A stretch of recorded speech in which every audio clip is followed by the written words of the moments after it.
D'un tir à l'autre, l'histoire du football africain continue d'inspirer du beau monde. C'est la raison pour laquelle Football Planet se donne pour objectif de vous la raconter. Bonjour et bienvenue, c'est bien Football Planet sur Africa News. Je suis Juliette Bawa. Aujourd'hui, nous allons parler de la Champions League africaine avec une icône du football, célèbre star camerounaise. Nous irons également du côté de la RD Congo pour une rencontre avec l'entraîneur de l'AS Vita, Florent Ibenge. Mais tout d'abord, notre citation de la semaine. Son équipe est aujourd'hui l'une des favorites à la course au titre EPL. Notre citation de la semaine est dédiée à Riyad Mahrez.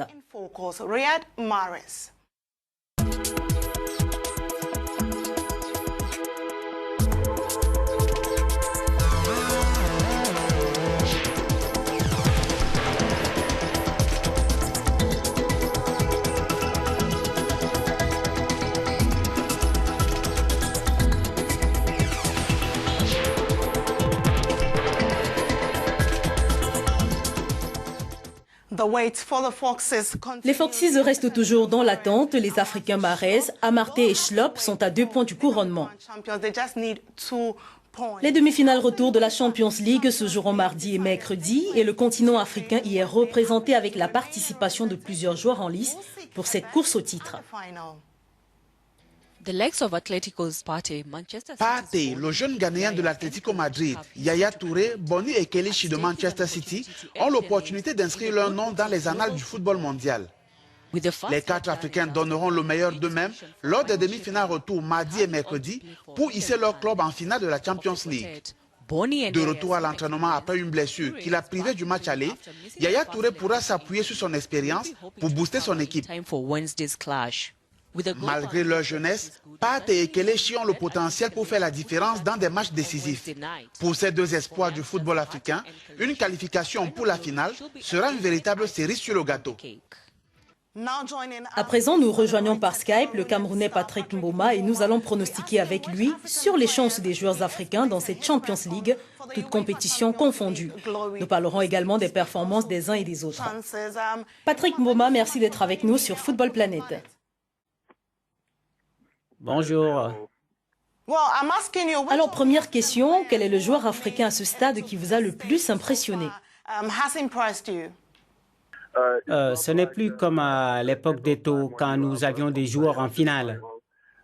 Mais je veux dire que j'ai tout de même été impressionné par les joueurs africains qui jouent en Ligue des champions de l'UEFA. Beaucoup d'entre eux ont fait un travail remarquable dans leur championnat et autres compétitions. Je parle des joueurs comme Mahrez et Aubameyang.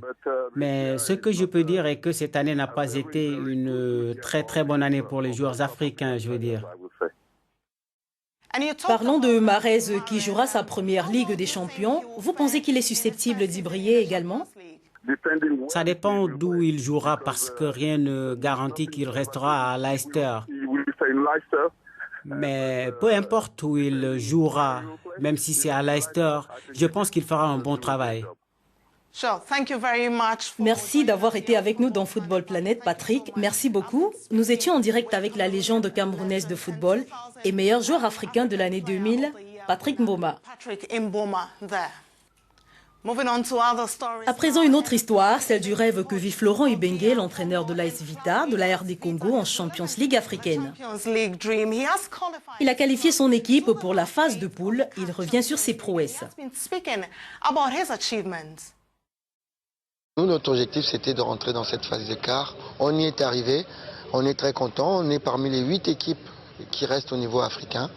Maintenant, la phase des quarts, on la connaît pour l'avoir joué il y a 2 ans.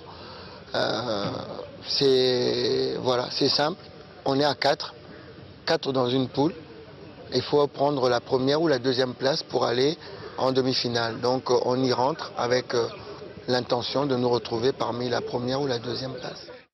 Le tirage au sort aura lieu le 24 mai.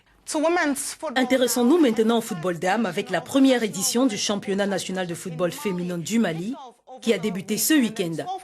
12 clubs sont mis en compétition pendant 22 jours au terme desquels sera connu le champion.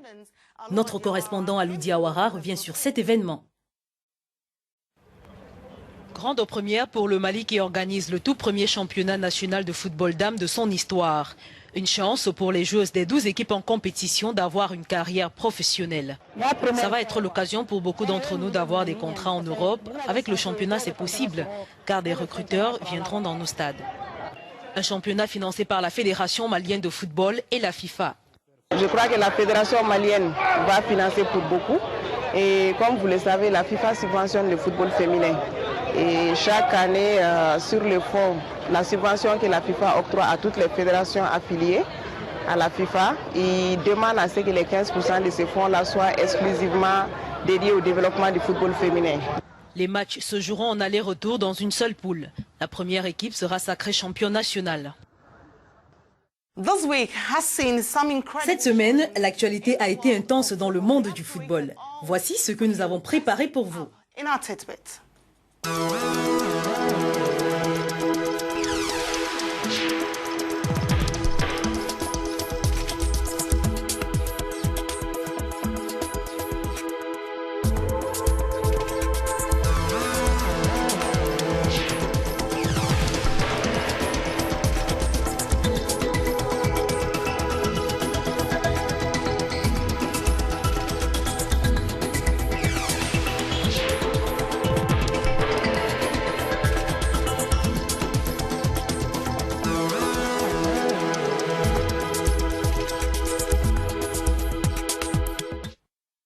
Des informations très intéressantes font l'actualité depuis quelques jours sur une légende qui pendant des années a été le symbole d'un pays qui sort de guerre.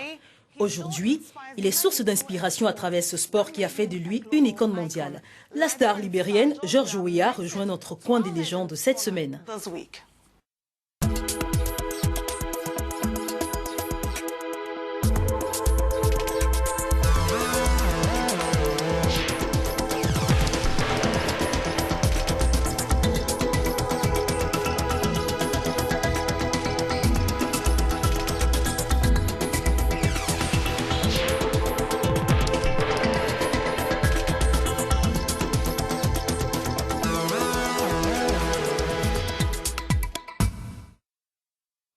Coup de chapeau à nos légendes sur tout le continent africain. C'est la fin de ce programme. Je suis heureuse que vous ayez apprécié cette édition. Continuez à vivre le rêve du football africain. Nous sommes votre point de référence comme toujours. Restez actifs sur nos médias sociaux, sur Twitter à l'adresse @africanews, #footballplanet ou simplement nous regarder sur notre site www.africanews.com. Toute l'équipe vous remercie de votre attention. Je suis Juliette Bawa.